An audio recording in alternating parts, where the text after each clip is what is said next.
All right, everyone, are we ready to get started? I know we are all eager.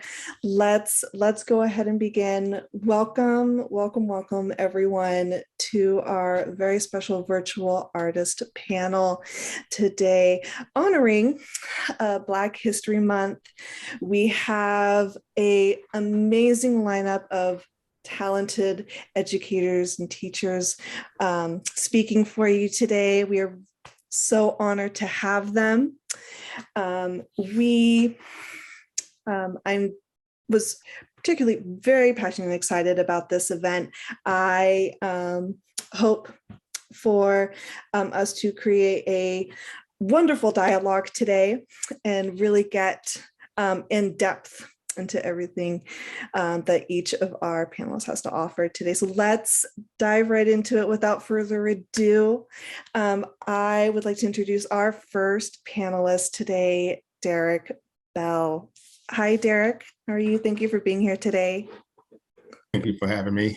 How's everybody doing today? Happy Sunday. Mm-hmm. So I guess I get this started. Thank you, first of all, to the International Art Museum of America for having me to be one of the panels. I'm so honored to be among great artists and be in good company in the Bay Area. Just a little bit about my background. I'm originally from Cincinnati, Ohio. I've been in the Bay Area going on 7 years now. What moved me to Oakland is a job. I just finished receiving my master's in art education back in 2014 and was looking for a job. So I picked the furthest job offer, which was Oakland, California. I am a art teacher. I do that Monday through Friday, and I also do my art on my own time. Growing up, I've always been in the arts ever since kindergarten, as I know, and just growing a passion for it. My mom and my family always kind of like encouraged me and let me just explore with my art, and I really appreciate that.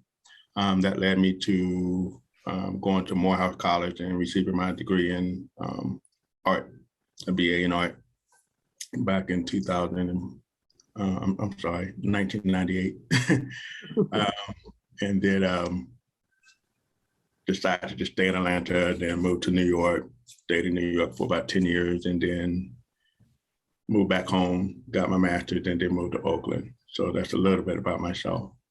Let me show you some of my artwork. So you can follow me on Instagram at Derek Bell Art, and also my website is Derek Bell Art as well. So this is one of my earlier pieces that I did. When I graduated college, it was just hard trying to become a full-time artist. So I took up a corporate job, and I continued on creating my art on my own time. This is one of the first pieces that I created. It was called Humiliation. At the time, I was just trying to find my voice as an artist. I think oftentimes when you're younger, you don't know what direction to go. And I was just exploring with different type of techniques, different type of subject matters. I've always been fascinated with clowns and just the whole mystery of the persona. Wearing a mask, I think oftentimes a lot of people try to cover themselves up by putting on to be something else, and they're really not. So that's what I kind of explored with in 2000. When I moved to New York, I had a couple shows there. This is one of the pieces that I created in 2009 called the Fertility Dance. I think at this time, I was really just trying to find my voice again as an artist, because I wasn't cohesive. And there was really not a style that I really kind of developed. And still to the day, I feel like sometimes I'm always trying to explore to figure out where am I going and what's the next step. You know, I'm an artist that I feel like you should grow wherever you should. So this is the Fertility Dance. I'm inspired by, I actually Ivan Ailey, the artist Judith Jameson did a dance called Cry, and I was always fascinated with watching her do this dance. And this is the pose that she did in one of the dance, one of the movements. So much later, when I moved to Oakland, I was in corporate America back then, and then lost my job in corporate America, which led me to go back home and kind of regroup. I was trying to figure out like, what direction do I want to go? And that's one reason why I entered the field of art education. Because I remember a long time ago, I really wanted to become an art teacher a long time ago, but talking to my mom was a retired teacher, and she kind of inspired me to become an art teacher. But I remember her having a conversation with me and saying, "Hey, I don't know if you want to become an art teacher." Like the education had changed a lot, and I was like, "Oh, well, let me just think about it." But I think timing is very important, and I'm glad that I did enter it at the time that I did, because now that I'm more ready for the challenge. So in 2017, I had the opportunity to create to have a solo show at Boys and Girls Club in San Francisco. It was called The Cursed Crown We Detest. This was a show that was a combination of 3 different time periods, which was slavery, Jim Crow, and police brutality. This is one of the pieces that came from that particular show, called The Popular Poplar Tree. I was inspired by Nina Simone's version of Strange Fruit. If you're familiar with the lyrics, it talked about the blood dripping down the tree and black body dangling from the limbs of the tree. So this was my interpretation of that particular song and the whole feel for what was going on at that time. This is another piece called The Cursed Crown. It's called Cursed and Green. Just a little play on the Princess and the Frog. How in this situation, the frog never became its full potential. It was always cursed. And the bandages around the eyes represent that they would never see its full potential. This is done in acrylic and gold leaf.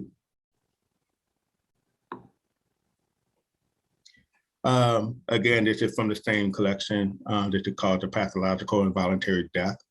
I was inspired, unfortunately, by the death of Alton Sterling, one of the victims who died from police brutality. And I never forget the moment that I saw the news clip with his son crying really hard right next to his aunt, Alton Sterling's sister. And I was very moved by that. And just was thinking about my own relationship with my dad. If anything were to happen to my dad, how affected I would be. And this is what came out of that. 2 different time periods, but the same situation going on. You have the lynching from the 1960s, and then you have today, which is the police brutality, gun violence. Also, I was fortunate to have another show that same year over the summer at the Pascal Hunter Gallery in Old Oakland. And this show was called The Dance. It was about sex trafficking. So all of the painting was about little girls who were trapped in the world of sex trafficking. I don't know if you know this, but Oakland is the #1 hub for sex trafficking. I got involved with an organization by the name of MISSY, which is spelled MISSSEY.org. You can still donate to them if you like. And they do a lot of resources for young girls, for the youth in general, specifically Black and brown girls, by providing a safe home for them, medical attention, and also therapy as well. And this is Gorilla Pimp. I had a conversation with a couple victims, and they were talking about this is actually the type of pimp that exists in this world. And if you see it closely, the little girl has a soul sign on the back of her back. She doesn't know that she's entering this world